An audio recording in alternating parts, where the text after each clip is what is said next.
Hi, it's Gilly Hunt here with a simple Christmas card for you to make. I'm using the Christmas Gleaming and a variety of other items from the catalogue. Here's the gillyhunt.com place to go to for your shopping. So the first thing you're going to need to do is get yourself a piece of paper to work on. Here's what we're aiming for. And this piece, this inner piece, is the piece we're going to work on first. So it's a piece of Whisper White card, and we're going to use the Stays On ink. The first thing you do when you open the lid is you'll find a piece of plastic inside. It does say do not discard, but it doesn't say it very clearly, and I've known lots of people throw these away. Please don't, because actually what it does is it protects your ink. So make sure each time you put it on really carefully, because what it does is it stops the ink evaporating. So this alcohol-based ink needs to have one of those on when it's not being used. I'm going to use from the Gleaming set, the Christmas Gleaming set, the Deck the Halls with Boughs of Holly text and the lovely holly stamp. And the first thing I'm going to do is to put the holly in. And the holly, I'm aiming to get the berry, which is here. I'm aiming to get the berry roughly in the middle. So the holly itself is out to the left-hand side, and that berry is roughly in the middle. And now I'm going to ink up my Deck the Halls, check it's the right way up, and pop that down beside it. Okay, so that's your basic starter for 10. Now we're going to just take some more of the holly, and we're going to gradually round the edge, turning the card as we go, fill in a few, sticking over the side, backwards and forwards. Where should we put it? There. Okay, so what we end up with is a piece of text, a piece of holly, and lots of little holly leaves sticking in and out from the sides, overlapping the edges. Now let's get it coloured in. We're going to take some watercolour pencils. These are from one of the sets that we have in the catalogue. We have two beautiful sets of these, and I'm going to use Granny Apple Green, and I am going to literally scribble all over the middle of each leaf. I'm not going to colour it in. I'm not going up to the edges. I'm not being careful. The only thing I'm being careful of is not to go outside of the holly leaf, but I'm just scribbling up the middle and the centre and all over the edge of the holly leaves. Okay, and the reason I'm doing that is because in a moment we're going to pull the ink with a paintbrush, and we're going to get the edges nice and pale. The next thing we need to do is we need to think about the shape of a holly leaf. Where do the shadows fall? Well, actually, most holly leaves are slightly concave in the middle. They sort of dent in, for want of a better word, dent in the middle. So I'm going to take a darker colour. The first was Granny Apple Green, and this second darker colour is Garden Green. And I'm just going to colour in the central pieces where that holly leaf would dent down. And that's because where it dents down, it will be away from the sunlight, and so that's where the shadow will be. So all the time when I'm using watercolour paints, I'm thinking about where the shadows will fall. And the shadows would fall in this central area. The other place the shadow will fall is actually around behind the berries. So the berries will hide this piece under here and make a darker shadow. So I'm going to just put a darker shadow where the berries are.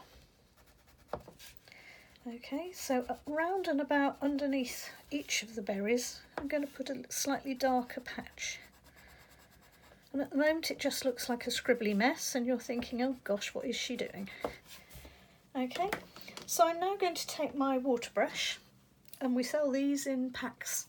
They're absolutely fabulous. You put the water in the top, and there you go, you can see the wet on the back of my hand. That's just water, just gently running. So all I'm going to do is let the water gather up the bits in the middle, and then I'm going to pull it just to the edges.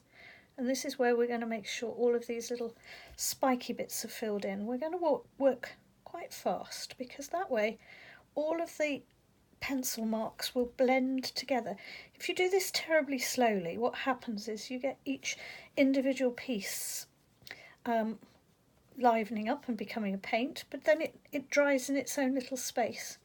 If you use the brush relatively quickly, it allows the different colours to merge together.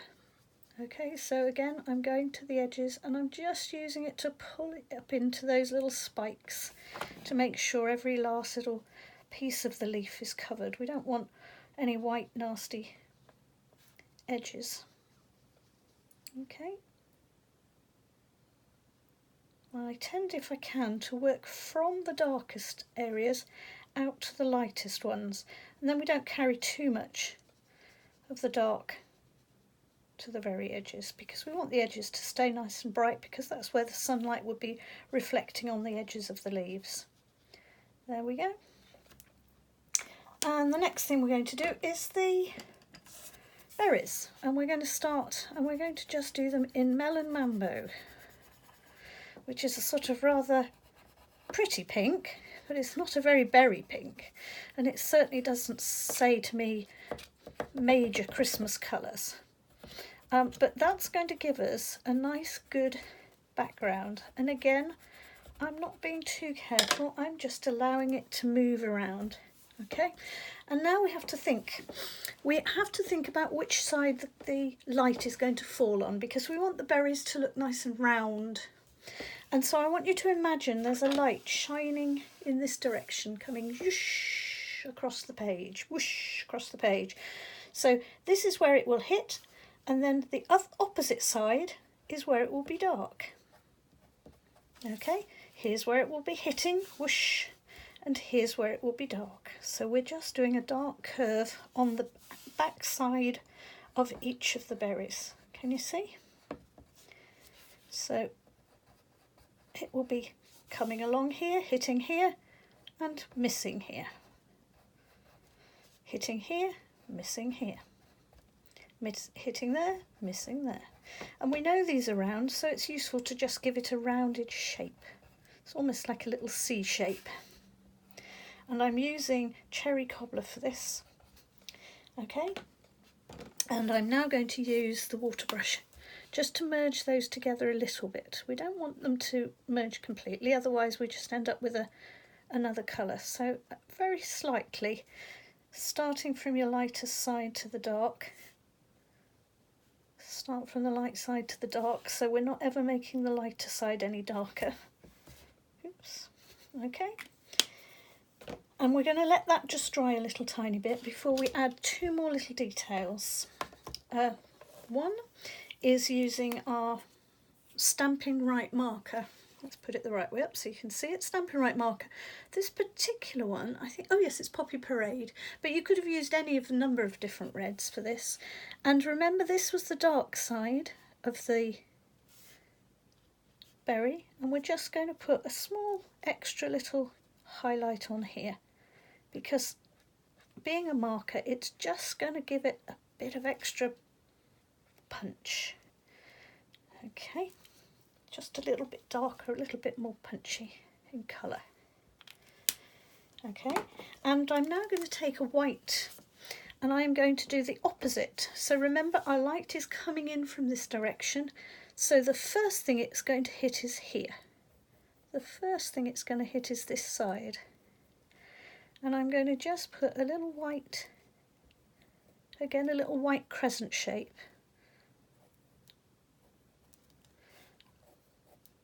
on the side where the light will fall, which is this side, always this side as it comes in. Okay, and you should find now that the berries are beginning to have a really nice rounded shape.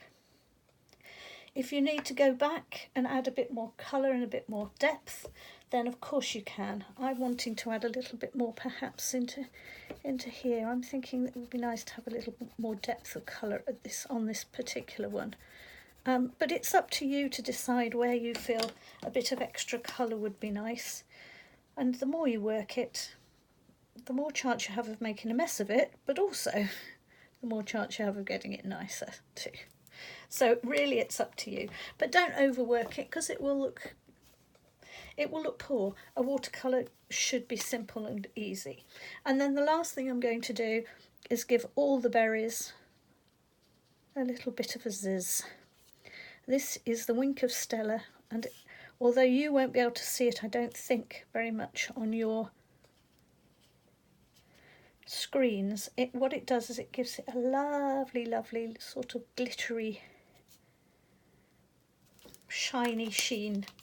Let me see if that does show up at all for you. Can I make it sheen?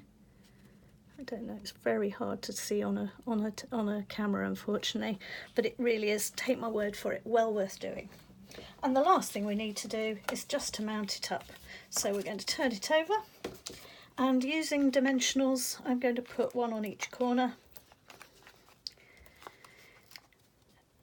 And I would now put 2 or 3 or 4 or 5 more in the middle, but just because I don't want you to watch me doing that forever on a video, I'm just going to use those 4, pop the tops off because these are sticky back,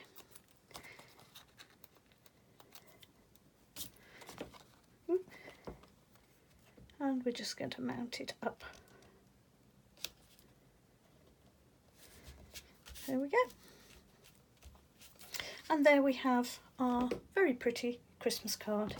I've got a version of a similar one using slightly different colours from the other set of our watercolour markers, watercolour crayons, pencils, what are we calling them? Pencils, aren't we? Watercolour pencils, sorry about that.